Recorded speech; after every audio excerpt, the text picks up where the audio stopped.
لێرە نوێترین شۆڕشی ئەماڕای بەردەستە. پشکنینی DTI چییە؟ سوودی چییە و بۆ کێ دەکرێت؟ سڵاو.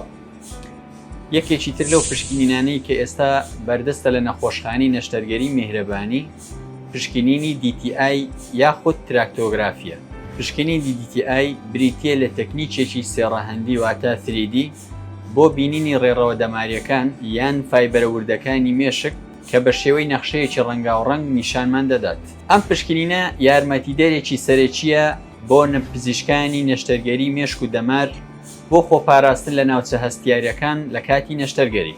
باشترین ڕێگایە بۆ دۆزینەوەی ئەو زەبرانەی بەرمێشک کەوتون کە لە ئەشعەی ئاساییدا نابینرێن. ئێمە لە نەخۆشخانەی نەشتەرگەری میهرەبانی بە نوێترین تەکنەلۆژیا و ئامێری پێشکەوتوو هەڵدەستین بە ئەنجامدانی ئەم پشکنینە. لێرە نوێترین شۆڕشی ئەماڕای بەردەستە. ئامێری فلیپس MR5300 کە تەنها ئامێر نییە بەڵکو سیستەمی ژیری دەستکردە بۆ دەستنیشانکردنی نەخۆشیەکان. بەهۆی ژیری دەستکردەوە کاتی پشکنینەکان 150 کەم دەکرێتەوە بەبێ ئەوەی کار بکاتە سەر کوالیتی وێنەکە.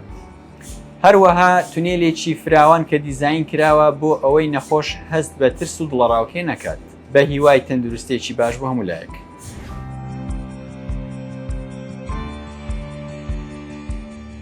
میهرەبانی دڵسۆزی و لێزانی